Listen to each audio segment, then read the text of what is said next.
આજનો આપણો ટોપિક છે વર્લ્ડ વોર 1।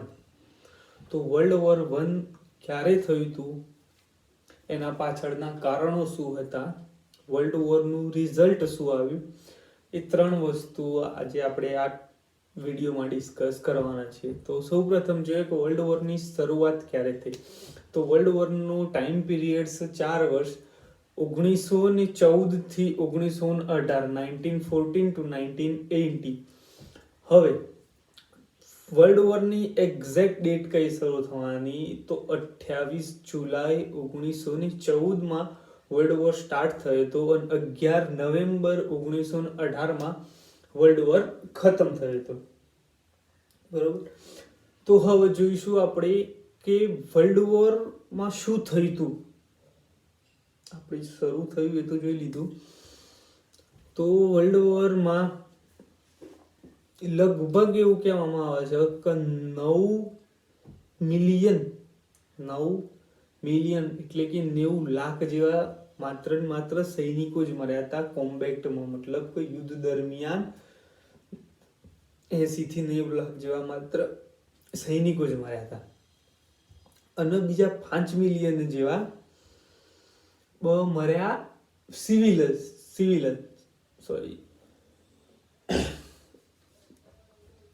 કે જે સામાન્ય નાગરિક હતા એ 5 લાખ જેવા, તો 50 લાખ જેવા તો સામાન્ય નાગરિકો જ મળ્યા હતા। શાના લીધે, તો બોમ્બિંગના લીધે, પછી એરક્રાફ્ટના લીધે, કે જે એરક્રાફ્ટ આવતા હતા, બોમ્બ નાખતા હતા કોઈ બી સિટી પર, એના લીધે। પછી એ ટાઈમે ફર્સ્ટ વર્લ્ડ વોરમાં પોઈઝનિયસ ગેસનો ઇસ્તેમાલ થતો હતો, બહુ ઝેરી ગેસ, ફેંકે અને ઝેર નીકળે, વાયુ નીકળે એવો ઝેરીલો, જેના લીધે જેના શ્વાસમાં આવી જાય તો એ વ્યક્તિ મરી જતું હતું। તો એ ગેસનો બી ઉપયોગ કર્યો હતો। આ બધા કારણોસર 5 મિલિયન એટલે કે 50 લાખ તો ખાલી સામાન્ય નાગરિકો જ મર્યા હતા। પછી વાત કરીએ તો 1918માં સ્પેનિશ ફ્લૂ પણ આવી ગયો, અને જુઓ એ લગભગ 1918માં જ વર્લ્ડ વોર 1 ના સમય, એટલે આપણે એની ચર્ચા કરી લઈએ છીએ। તો સ્પેનિશ ફ્લૂ પણ એક H1N1 વાયરસનો જ હતો કે જે આજ સુધીનું ડેડલીએસ્ટ ગણવામાં આવે છે અને આજ સુધીનું સૌથી મોટું પેન્ડેમિક કહેવામાં આવે છે। હજી કોરોના એ આંકડો પાર કરશે નહીં કરે ખબર નહીં, પરંતુ સ્પેનિશ ફ્લૂ એ 5 કરોડ એટલે કે 50 મિલિયન વ્યક્તિઓને મારી નાખ્યા હતા। સ્પેનિશ ફ્લૂએ 5 કરોડ, જસ્ટ યાદ રાખો, કામ લાગશે। તો પછી હવે વાત કરીએ તો first world war A most of કયા દેશો વચ્ચે થયા હતા, તો તમે હાલ અત્યારે તમારી સ્ક્રીન ઉપર જોઈ શકો છો એ મુજબ કે 3 કલરમાં દરેક કન્ટ્રી છે। એક છે યલો કે જેમાં રશિયા, ફ્રાન્સ ને એ બધું છે, પછી એક છે પિંક જર્મની, ઓસ્ટ્રેલિયાની, અને એક છે બ્લુ સ્પેન, સ્વિટ્ઝરલેન્ડ, નેધરલેન્ડ, ડેનમાર્ક ને બધા। તો એમાં વર્લ્ડ વોર વખતે 2 પાર્ટ પડી ગયા હતા। કયા ભાગ પડ્યા હતા, તો એક ટ્રિપલ એન્ટેન્ટમેન્ટ અને એક હતું સેન્ટ્રલ પાવર્સ કહે છે। અને સેન્ટ્રલ પાવર્સ એટલા માટે કહેવામાં આવ્યું છે કે એ જર્મની અને ઓસ્ટ્રેલિયા, હંગેરી, તમે જુઓ કે જે એક ટીમ છે યલો વાળી, એ એક ટીમે સેન્ટ્રલ આખું કબજામાં છે એના, એટલા માટે એને સેન્ટ્રલ પાવર કહેવામાં આવે છે। અને સેન્ટ્રલ પાવરને પહેલા કહેવામાં આવતું હતું ટ્રિપલ એક્સિસ પણ કહી શકતા હતા એને। અને પછી જે તમને બ્લુમાં દેખાય છે, સ્પેન થઈ ગયો, સ્વિટ્ઝરલેન્ડ, નેધરલેન્ડ, તો એ હતા ન્યુટ્રલ, મતલબ એમને આ વર્લ્ડ વોર 1માં ભાગ લીધો ન હતો। ફરીથી જે તમને યેલોમાં દેખાય છે, ફ્રાન્સ થઈ ગયું, રશિયા થઈ ગયું, યુકે થઈ ગયું, ઇટલી 1995માં આવ્યું હતું નવેમ્બર 1995માં ઇટલી પછી જોડાયું હતું ટ્રિપલ એન્ટેન્ટ જોડે। પછી જો રોમાનિયા બી છે, એ પણ 1915માં જોડાયું હતું। સર્બિયા તો હતું જ ઓલરેડી, એના પર જ યુદ્ધ થતું હતું। બલ્ગેરિયા યાદ સેન્ટ્રલ પાવર જોડે જોડાયું, એ બી 1915માં। પછી ટર્કી પણ જોડાયું। તો આ 2 ટીમ હતી કે જે યલો વાળી ટીમ છે એ ટ્રિપલ એન્ટેન્ટ કહેવાતી હોય છે, અને જે પિંક વાળી છે જર્મની, ઓસ્ટ્રેલિયા, હંગેરી, પછી બલ્ગેરિયા, એ કહેવાતી હોય છે સેન્ટ્રલ પાવર્ડ અથવા ટ્રિપલ એક્સિસ. અને હવે વર્લ્ડ વોર હાર્યું હતું કોણ? તો વર્લ્ડ વોર હાર્યું હતું ટ્રિપલ એક્સિસ. સેન્ટ્રલ પાવર્ડ એ વર્લ્ડ વોર હાર્યું હતું. અને વર્લ્ડ વોર જીતી હતું કોણ? તો triple entity, UK, France, Russia અને એ બધા દેશો આ વર્લ્ડ વોર જીતી ગયા હતા. અને એમને જીતવાનું બી કારણ છે કે ફ્રાન્સ, રશિયા અને યુકે અને ઇટલી ને બધા ભેગા થઈને જર્મનીના ભૂખા કાઢી નાખ્યા હતા. જર્મની સાફ તહેસ નહેસ કરી દીધું હતું એમને. બહુ જ ખરાબ પરિસ્થિતિ કરી હતી જર્મની. એટલે પછી છેવટે 11 નવેમ્બર જર્મનીએ 11 નવેમ્બર આ પાછું બહુ જોરદાર છે. 11 નવેમ્બરે 11 વાગે એમને શાંતિ કરાર બહાર પાડ્યો હતો. અને વર્લ્ડ વોર 1 નો લાસ્ટ સોલ્જર મર્યો તો 10:59 કે જે વર્લ્ડ વોર 1 ખતમ થયા એની 1 મિનિટ પહેલા એનું લાસ્ટ સોલ્જર મર્યો હતો. વર્લ્ડ વોર 1 માં છેલ્લી ડેથ એ વખતે થઈ હતી. તો આપણે જોઈ લીધું એ કે કઈ બે ટીમો થઈ ગઈ હતી. એ ફરીથી નજર મારી દઈએ તો જર્મની, ઓસ્ટ્રેલિયા, હંગેરી, બલ્ગેરિયા અને ટર્કી આ હતા સેન્ટ્રલ પાવર્ડ અથવા ટ્રિપલ એક્સિસ. પછી છે યુકે, ફ્રાન્સ, રશિયા અને ઇટલી. અને આ બીજા બધા નાના દેશો છે, ગ્રીસ, રોમાનિયા થઈ ગયું, પોર્ટુગલ થઈ ગયું. તો એ બધા દેશ હતા ટ્રિપલ એન્ટેન્ટમાં હતા. બરોબર. તો હવે જોઈએ આપણે કે કઈ બે ટીમો થઈ ગઈ એ જોઈ લીધી આપણે. તો હવે જોઈશું આપણે કે યુદ્ધ કેમ થયું, એનું રીઝન શું યુદ્ધ થવા પાછળના. તો ઇમિડિયેટ રીઝન તો એ છે કે હંગેરી અને ઓસ્ટ્રિયાએ સર્બિયા ઉપર વોર ડિક્લેર કરી દીધું હતું. તો એનું બી કારણ એ છે કે ઓસ્ટ્રિયાનો એક વ્યક્તિ કે જેનું નામ છે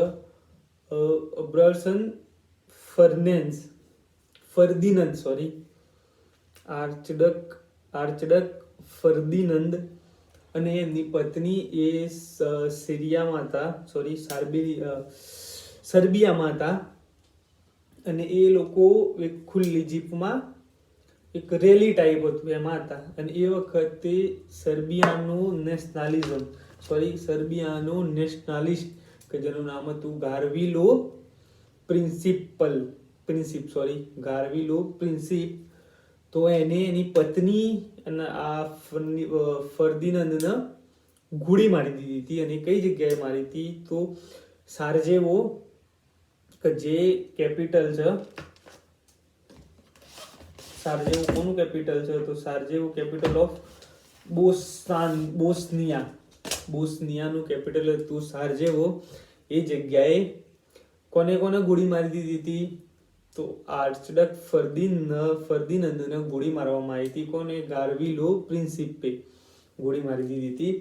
અને તો એ ગોળી ક્યારે મારી હતી એને? તો એને ગોળી મારી હતી 28 જૂન 1914 ગોળી મારી હતી. અને એના એક મહિના પછી એટલે કે 28 જૂન 1914 દિવસે હંગેરી અને ઓસ્ટ્રિયા બંને અલગ અલગ દેશો, હંગેરી અને ઓસ્ટ્રેલિયાએ બંને એ સર્બિયા પર યુદ્ધ જાહેર કરી દીધું એક મહિના પછી. ત્યાંથી વર્લ્ડ વોર 1 સ્ટાર્ટ થયું. બરોબર. આ થઈ તો એના ઇમિડિયેટ રીઝન. બરોબર છે.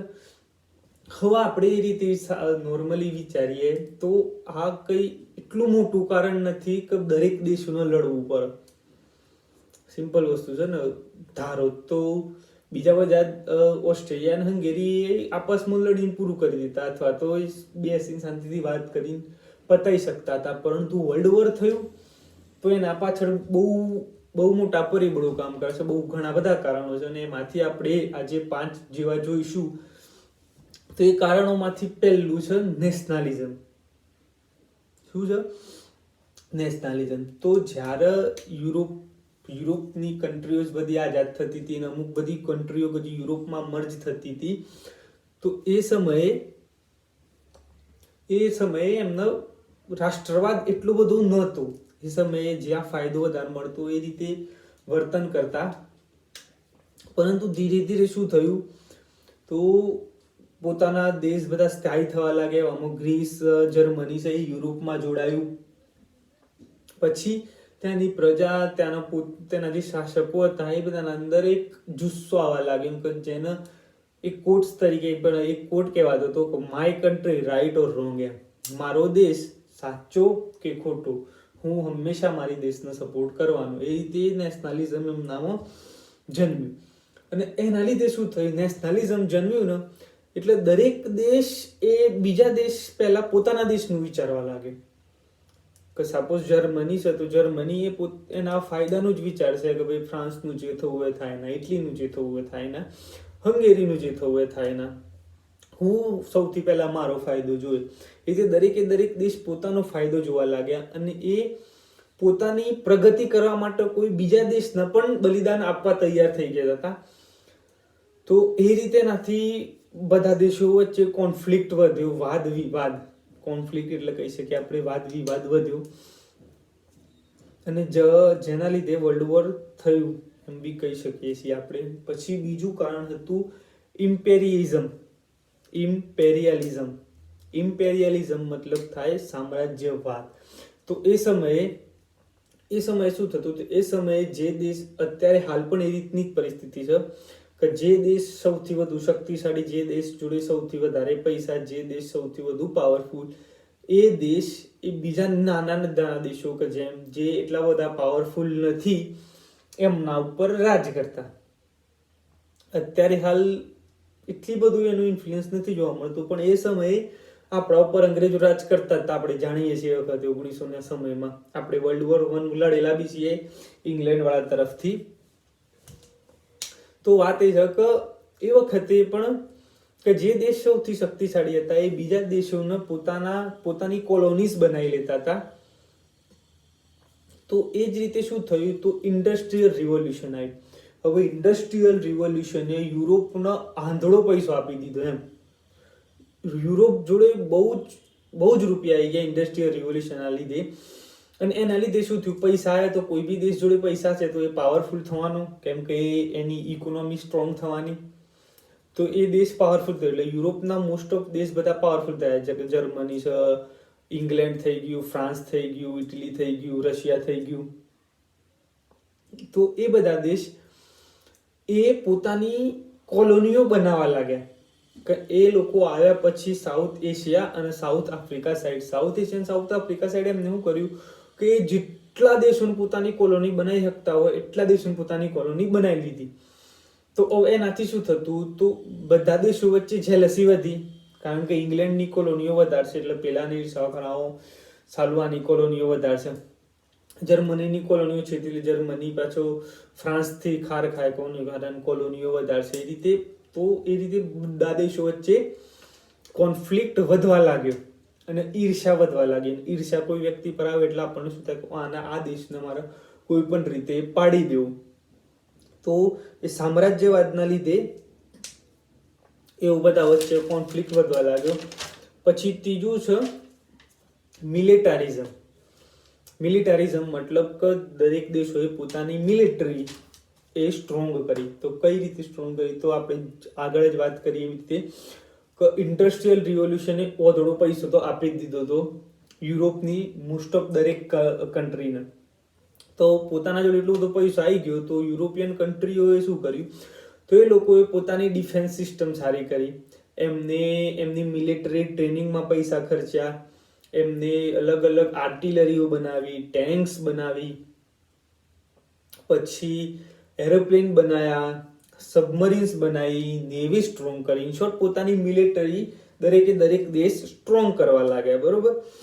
તો હવે વોરશિપ પણ એમને બનાવ્યા. વોરશિપ એટલે પેલા દરિયાઈ જહાજ, લડાકુ જહાજ દરિયામાં જે લડાતા એ આપણું જોડે જેમ INS વિક્રાંત હતું એ રીતે.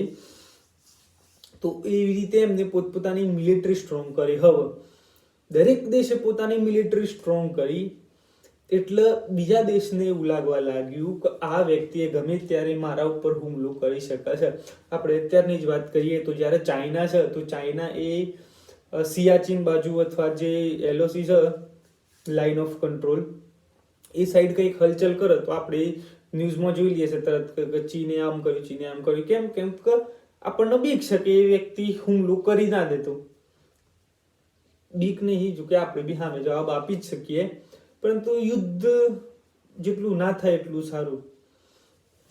વાત બીજી છે આપણા જોડે, તો આજુબાજુના દેશોનો સપોઝ જર્મનીએ પોતાની આર્મી સ્ટ્રોંગ કરી, તો જર્મનીની જોડે હતું રશિયા, તો રશિયાને એવું લાગવાનું ખરું જર્મની પોતાની આર્મી સ્ટ્રોંગ કરે છે તો હું પણ મારી સ્ટ્રોંગ કરું, કારણ કે જો જર્મની મારા ઉપર ચડાઈ કરી દે તો મારા જોડે પણ એના જ વળતો જવાબ આપવા માટે હોવું જોઈએ.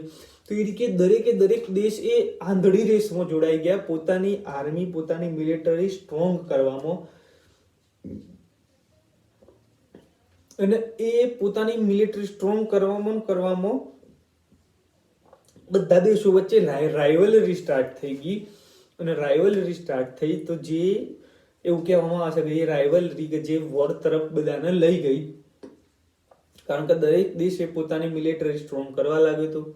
હવે જો બીજો દેશ પોતાની મિલિટરી સ્ટ્રોંગ ના કરે તો એને નુકસાન જ છે, કારણ કે જો એ પેલો ચડાઈ કરી દે એના દેશ ઉપર યુદ્ધ થઈ જાય તો ઓબ્વિયસલી એ બહુ હારી જ જવાનો છે.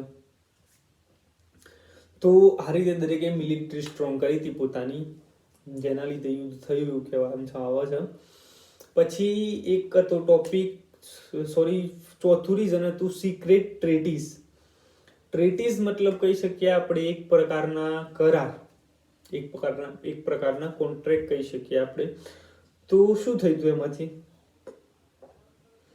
કે જ્યારે આ ઇમ્પેરિસ્ટિઝમ ચાલતું હતું કે જે સામ્રાજ્યવાદ એ દરેક કન્ટ્રીને સસ્પેક્ટિંગ કરવા લાગી. દરેક કન્ટ્રી શંકાસ્પદ થવા લાગી. કે સપોઝ આપણે વાત કરીએ ઇટલી છે, ફ્રાન્સ છે, તો એમને ચિંતા લાગવા લાગી, ખારું જો ઇંગ્લેન્ડ મારા પર ચડાઈ કરી દે તો આબો દેશ મારા, જર્મની મારા પર આવી જાય તો આબો દેશ રશિયાને એમ કે જર્મની મારા પર ચડાઈ કરી દે તો એ રીતે સામ્રાજ્યવાદ વધ્યો. એટલે એનાથી એ લોકોએ કરાર કર્યા. કરાર એટલા માટે કર્યા કે દરેક દેશ સેલ્ફિશ જ હતો, પરંતુ એને ફ્રેન્ડશિપ કરી કે આપણે બે ભાઈબંધ થઈ જઈએ, તારે મારા પર હુમલો નહીં કરવાનો કે હું તારા પર હુમલો નહીં કરે. જો આપણા બંને પર કોઈ હુમલો કરે છે તો આપણે બંને ભેગા થઈને એના પર હુમલો કરશું. એ રીતની એ લોકોએ સિક્રેટ ટ્રેટીસ બનાવ્યા. સિક્રેટ મતલબ કે બે દેશ સિવાય બીજા કોઈ દેશને ખબર જ નહીં કે આ બંને ભાઈબંધો છે. એ રીતે સિક્રેટ ટ્રેટીસ કરાઈ. અને એવી 3 દેશો વચ્ચે થઈ હતી. સૌથી પહેલા કયા દેશો વચ્ચે થઈ હતી? તો સૌથી પહેલી બનાવી હતી એલાયન્સીસ, કે જે ટ્રિપલ એલાયન્સ કહીએ છીએ આપણે. એ 1882 બની હતી. ક્યારે બની હતી? જ્યારે prince Bismarck formed this with 3 countries, Italy, Austria અને જર્મની. ઓસ્ટ્રિયા, ઇટલી અને જર્મની જોડે જ્યારે બિસ્માર્ક એટલે એક રાજા હતો એ વખતનો, તો એને સૌથી પહેલા 3 દેશો જોડે આ સિક્રેટ એન્ટિટીઝ કરાઈ હતી. ટ્રીટીઝ કોના જોડે કરાઈ હતી? જર્મનીની હતી, ઓસ્ટ્રિયા જોડે અને ઇટલી જોડે. ઇટલી જો કે ફરી ગયું અને પછી પેલું ટ્રિપલ એન્ટેન્ટમેન્ટમાં જતું રહ્યું હતું, આ રશિયા ને એ બધાની સાઈડ. પરંતુ સિક્રેટ ટ્રેટીઝની શરૂઆત આ રીતે થઈ હતી. પછી રશિયા અને એ બંનેને ખબર પડી ભાઈ અમને આ રીતનું આવા કરાર કરી દીધા છે. તો એમણે 1892 રશિયા અને ફ્રાન્સે એને ભેગું થઈને એમને પોતાની આ સિક્રેટ ટ્રેટીઝ એમને પણ કરી. અને બીજા બધા દેશો હતા જે નાના દેશો, એ બધાએ પણ પોતપોતાની સિક્રેટ ટ્રેટીઝ કરી. હવે કરી એનાથી શું થયું? આપણે તો એમ વિચાર્યું કે દરેક દેશે પોતપોતાની ટીમ બનાવી લીધી. દરેક દેશને એવું લાગવા લાગ્યું કે ભાઈ આપણે વાત કરીએ તો ઓસ્ટ્રેલિયા અને જર્મની બંને એક થઈ ગયું. તેમ નવું લાગવા લાગ્યું કે રશિયા અને ફ્રાન્સ ભેગું થઈ ગયું તો હારા મારા પર ચડી બેસે. તો એ રીતે દરેક દેશોમાં અલગ અલગ ટીમો પડી ગઈ અને દરેક દેશને એવું લાગવા લાગ્યું કે હારો બીજો દેશ મારા પર ચડાઈ કરી દે, તો બીજો દેશ મારા પર ચડાઈ કરે એના પહેલા હું જેના પર તૂટી પડું, એ રીતનો ભાવ એ દરેક દેશોમાં જોવા મળે તો. અને જેના લીધે કહી શકીએ કે આપણે વર્લ્ડ વોર થયું. હવે છે પાંચમું રીઝન કે જે મેઇન રીઝન કહી શકીએ આપણે, તો એ છે કેઓસ એન્ડ એનાર્કી. એનાર્કી મતલબ કે હવે યુરોપિયનની જેટલી બી કન્ટ્રી હતી એ જુસ્સેદાર થઈ ગઈ બધી. હવે એમ પોતાનું પૈસા બી હારા એવા બનાવી લીધા હતા દરેક દેશે, પછી મિલિટરી પણ દરેક દેશની સારી એવી હતી.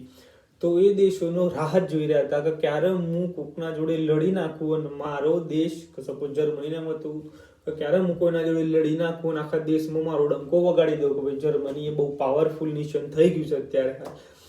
બરાબર, દરેકે દરેક નેશનને પોતાની છાપ છોડવી હતી આખા વિશ્વમાં, કે જુસ્સેદાર થઈ ગયા હતા બધા કે ના મારો દેશ પાવરફુલ, હું પાવરફુલ.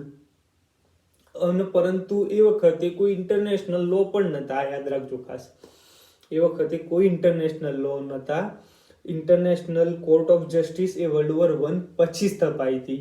વર્લ્ડ વોર 1 પહેલા કોઈ પણ પ્રકારના કોઈ ઇન્ટરનેશનલ રૂલ્સ નહોતા, જેને જેમ કરવું હોય એમ કરી શકતા હતા. તો કોઈ ઇન્ટરનેશનલ રૂલ નહોતા, એટલે દરેકે દરેક દેશ માત્ર ને માત્ર કંઈક બહાનું જ શોધતા હતા પોતાની જાતને સાબિત કરવા માટે. જે રીતે આપણે નહીં હોતા, આપણામાં જીમ બીમ કરીને આવે બોડી બોડી બની ગઈ હોય અને અમે એવું હોય કે ભાઈ તાકાતવર છે હું એક બે જણને પાડી દે, તો આપણે કોઈ પણ બોનું હોતતા જ હોઈએ છીએ લડવા માટેનું, મળી જાય એટલે આપણે ઝઘડો કરી દેતા હોઈએ છીએ. તો એ રીતની જ વાત છે આ બધા દેશોની, યુરોપિયન કન્ટ્રીઝની.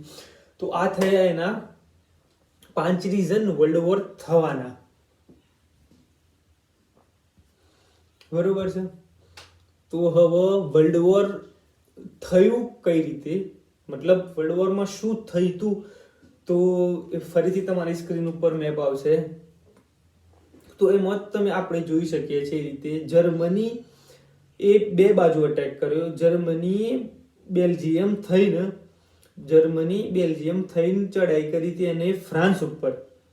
જર્મનીએ બેલ્જિયમ ગયું પહેલા, બેલ્જિયમ પર ચડાઈ કરીને બેલ્જિયમ પછી એને ફ્રાન્સ ઉપર ચડાઈ કરી. કે જ્યારે આ રશિયા છે એ જર્મની પર બી ચડી બેહ્યું અને ઓસ્ટ્રેલિયા હંગેરી પર પણ ચડી બેહ્યું.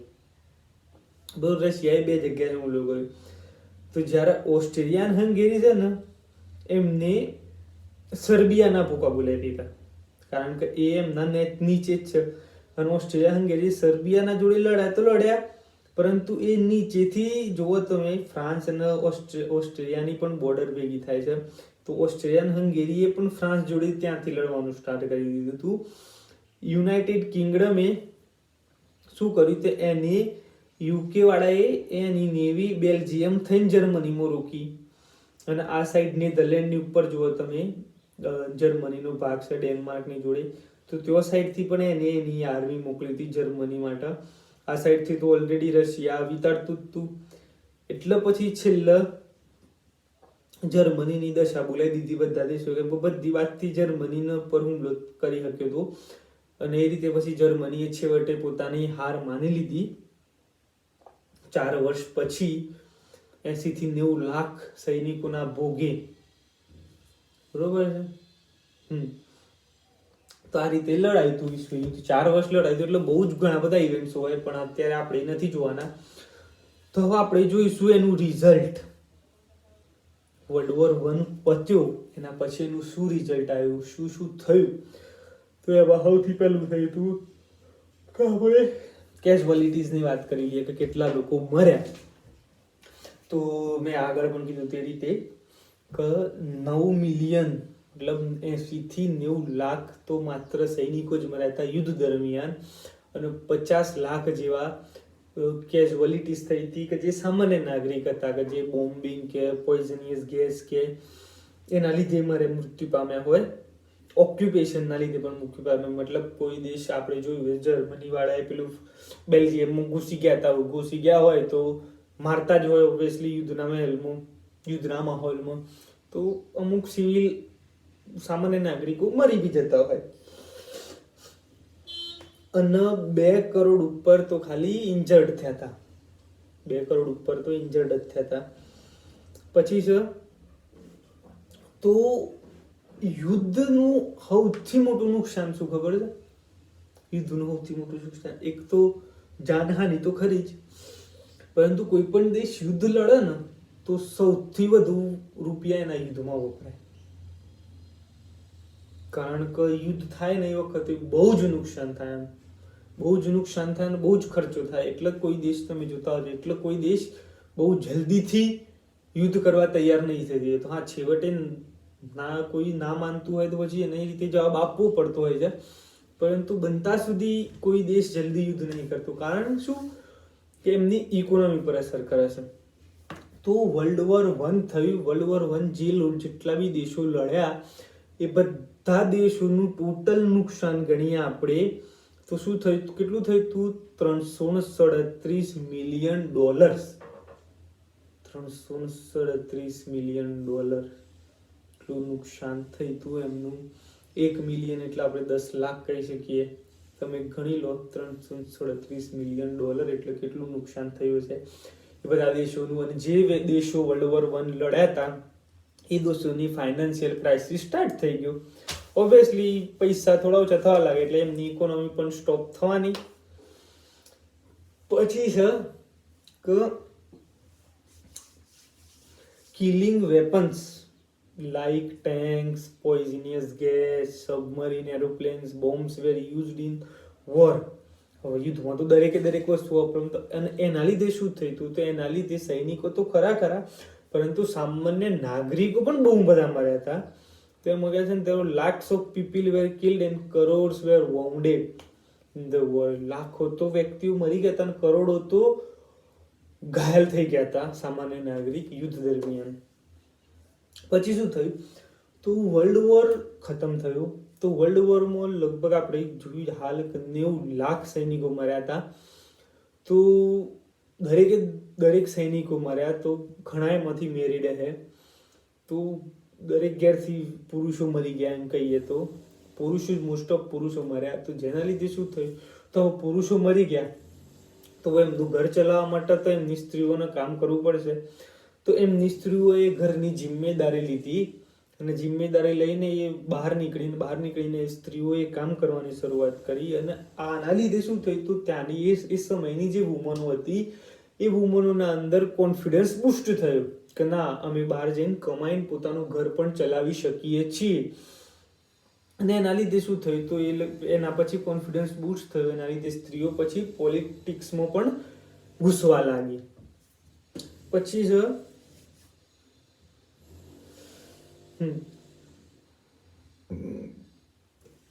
પછી ધ એલાઇડ કન્ટ્રીઝ કે રશિયા, ફ્રાન્સ, ઇટલી, ઇંગ્લેન્ડ કે જે વોર જીત્યું છે એમને શું ઇમ્પોઝ કર્યું? તો એમને મૂક્યું તો ટ્રીટી ઓફ વર્સાઇલેસ. ટ્રીટી ઓફ વર્સાઇલેસ એ તમારી સ્ક્રીન ઉપર તમે હાલ જોઈ શકો છો. તો લખ્યું છે treaty of peace, the allies and associated power and Germany. તો કે છે આ ટ્રીટી ઓફ પીસ એ ધ એલાઇડ, એસોસિએટેડ પાવર્સ અને જર્મની એ બે વચ્ચે થઈ. તો તે એલાઇડમાં તો આપણે જોયું ફ્રાન્સ આવી ગયું, ઇંગ્લેન્ડ આવી ગયું, એ બધા આવી ગયા. એસોસિએટેડ પાવર્સ એટલે એમના જોડે જે પણ જોડાયા હતા એ એલાઇન્સમાં. અને જર્મની હારી તું એના ઉપર છે. તો કહે છે ને કે the treaty the France and the Great Britain assisted to France in the event of unprovoked aggression by Germany. અને આ સાઇન્ડ ક્યાં થયું હતું? તો વર્સાઇલમાં સાઇન્ડ થયું હતું. એટલા માટે એને ધ ટ્રીટી ઓફ વર્સાઇલ પણ કહેવામાં આવે છે. એમાં કહે છે ને કે 28 તારીખથી જે જર્મનીએ જે અનપ્રોવોક્ડ જે કર્યું શાંતિ કરાર હતો, ઇન શોર્ટ એક પ્રકારનો તો એ શાંતિ કરાર થયો. અને દરેક દેશે શું કર્યું? તો જે દેશો જીત્યા એ બધા દેશોએ જર્મનીને બલીનો બકરો બનાવ્યો, જર્મની પર રોકડી કરી દીધી. ભાઈ આ દેશ સૌથી વધારે કૂદતો તો આ દેશને સૌથી વધારે હળી હતી યુદ્ધ કરવાની, વિશ્વ યુદ્ધ કરવાની. જ્યારે જે દેશોનું નુકસાન થયું છે તો જર્મનીના કારણે થયું છે. તો શું થયું? તો લોકોએ જર્મનીને મજબૂર કરી દીધો. એની બધી આર્મી, એનો બધો પાવર એ બીજા દેશો કે જે જીતી ગયા છે, ફ્રાન્સ છે, ઇંગ્લેન્ડ છે, રશિયા છે, જે જીતી ગયા છે એ દેશોને એ પોતાની આર્મી ને બધું આપી દીધું એને એમ.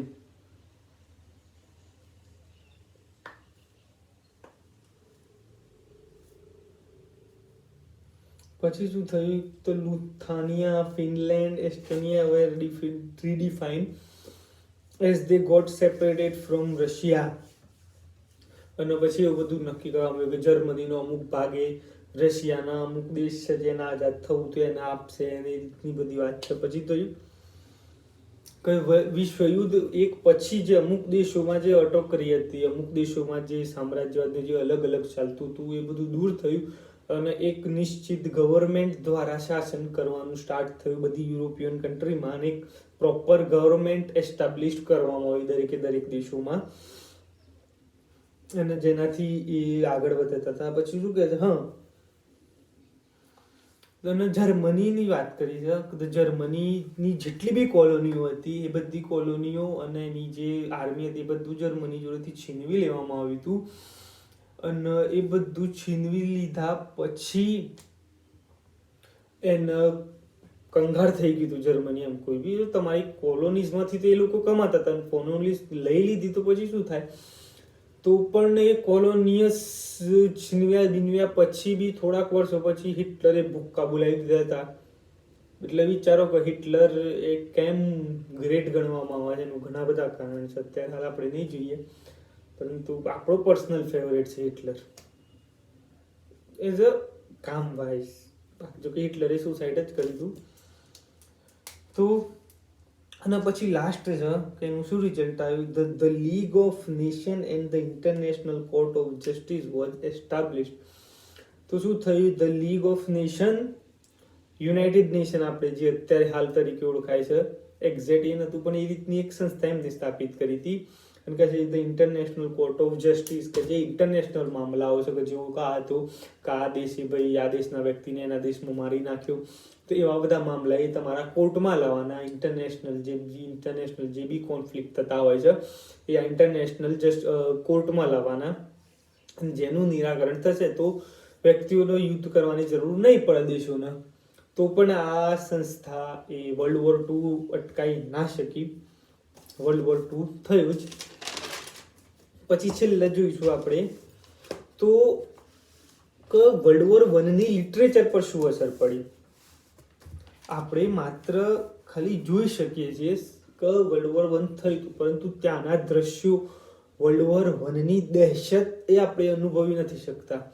તો એ ટાઈમે જે યંગ પોએટ હતા એ યંગ પોએટોએ એ દહેશત અનુભવી હતી, એ એટમોસ્ફિયરમાં એમાં રહેલા હતા કે જ્યારે વર્લ્ડ વોર 1 ચાલતું હતું એ વખતે દરેક દેશની શું સ્થિતિ હતી, એમના આજુબાજુની શું સ્થિતિ હતી. તો એ સ્થિતિ પછી એ લોકોએ પોતાની પોયમોમાં નાખી, પોતાના ડ્રામાઓમાં નાખી, પોતાની નોવેલોમાં મૂકી કે વર્લ્ડ વોર 1 વખતે આ રીતની સમસ્યા હતી. એવી લગભગ વોર એન્ડ પીસ કરીને છે, બહુ ગ્રેટ નોવેલ છે, એરિસ્ટોટલેની નોવેલ છે વોર એન્ડ પીસ, અને એ લગભગ વર્લ્ડ વોર 1 ની આસપાસ બેસ છે, શોર્ટ નહીં પર એવું છે. તો લિટરેચરના શું ઇફેક્ટ થયા વર્લ્ડ વોર પર, તો વર્લ્ડ વોરના લીધે લિટરેચર પર શું ઇફેક્ટ થયા, જે યંગ રાઇટર હતા કે જેમને horrors of war were frustrated, this result in absolute realism in literature.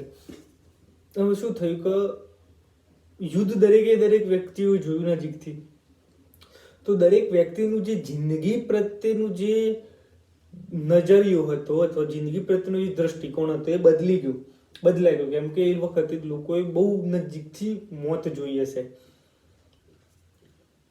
તો દરેક વ્યક્તિનો દ્રષ્ટિકોણ બદલાઈ, વ્યક્તિઓનો જિંદગી પ્રત્યે પ્રેમ થવા લાગ્યો. હવે લિટરેચરમાં પણ એ પ્રેમ દેખાવા લાગ્યો, પોતાની જિંદગી જોવા લાગી. પછી આ વર્લ્ડ વોર 1 જે હીરો લડ્યા હતા, કે જે સોલ્જર લડ્યા હતા, જેમનું સેક્રિફાઈસ કર્યો, જેમનું રાષ્ટ્રવાદ, જે પોતાના પરિવારથી દૂર 2-3 વર્ષ સુધી બીજા દેશો લડતા રહ્યા, તો એ બધા સોલ્જરોને એ બધાનો સેક્રિફાઈસ આ બધા પોએટોએ પોતાની પોએટ્રી, પોતાના ડ્રામા એમાંથી એમને બિરદાવ્યા. એમના પેટ્રિયોટિઝમને એમને બઢાવો આપ્યો. તેવા કયા પોએટ્સ હતા, તો હાર્ડી કે રોબર્ટ બ્રિજ કે એ બધાએ ગ્લોરીફાઈંગ પોએટ્રીઓ લખી કે જે વીર રસવાળી પોએટ્રીઓ લખી કે અમારો દેશ વર્લ્ડ વોરમાં જાય છે, આ સૈનિક વર્લ્ડ વોરમાં જાય છે, આ મરીને આવશે એવું બધું લખતા હતા. પછી એ સમય પણ હતા એક કે જેમનો વોરથી પણ કોઈ લેવા દેવા નતો, ના તો વોરના અગેન્સ્ટ પણ નતા, ના તો વોરની તરફેણ પણ નતા. તેવા બે જણા છે, W.B. યેટ્સ અને T.S. ઇલાઇટ. આ એ અલગ જ પ્રકારની પોએમો લખતા હતા. ના તો એ વોર પ્રેમી હતા, ના તો વોરનો નફરત કરતા હતા, કોઈ લેવા દેવા જ નતું વોરથી. એમની અલગ જ પોએમો લખતા હતા. તો આ થઈ impact of world war one on English literature. તો હવે આપણે લાસ્ટમાં જોઈશું કન્ક્લુઝન આપણે શું કાઢી શકીએ વર્લ્ડ વોર વન પરથી. તો કહે છે કે the first world war brought terrible misery and poverty to the world. કે વર્લ્ડ વોર વન એ ટેરેબલ મિઝરી એટલે બહુ જ ખરાબ પરિસ્થિતિ, બહુ ભયાનક પરિસ્થિતિ, એન્ડ પોવર્ટી અને ગરીબાઈ પણ લાવ્યો. કારણ કે ઓબ્વિયસલી ઘર તૂટી જવાના વર્લ્ડ વોરમાં. એક બોમ્બ પડે આખી સોસાયટી ગાયબ, આખું શહેર ગાયબ, બરોબર. તો એ વ્યક્તિઓ ક્યાં રહેવાના? તો ગરીબ જ થવાના. પછી દરેક દેશ જોડે ઓલરેડી પૈસા પૂરા થઈ ગયા લડ્યા એટલે, તો એ રીતે પણ ગરીબી આવવાની. પછી કહે there was an enormous loss in terms of men and money. અને એ વખતે ગણી ના શકાય એવી, ઇનોર્મસ એટલે ખૂબ જ વિશાળ, બહુ જ મોટા પ્રમાણમાં loss in money and men. માણસો પણ બહુ ગુમાવ્યા હતા અને પૈસા પણ બહુ ગુમાવ્યા હતા. Man proved himself to be as brutal as the jungle tiger in his horrible and the most destructive wars. કે વર્લ્ડ વોર પરથી મનુષ્યએ પોતાની જાતને એટલું બ્રુટલ બતાવ્યો કે જેની કોઈ કલ્પના બી ના કરી શકીએ. એટલું બ્રુટલ બતાવ્યો કે જ્યારે જંગલમાં જે વાઘ હોય છે એ વાઘ કેટલો બ્રુટલ હોય છે, જેને ઈચ્છા થાય એને ફાડીને ખાઈ જાય. તો એ પ્રકારની બ્રુટાલિટી એ માણસમાં જોવા મળી હતી વર્લ્ડ વોર વખતે. જ્યારે પરંતુ એ ક્યારે હતી કે વાઘનું તો નેચર જ છે જ્યારે થાય, પરંતુ જ્યારે વોરના પરિસ્થિતિમાં હોય એ વખતે જ મનુષ્યએ પોતાની હદ બતાવી કે કેટલો બ્રુટલ થઈ શકતો હોય છે. તો આ થઈ આપણું કન્ક્લુઝન વર્લ્ડ વોર વનનું.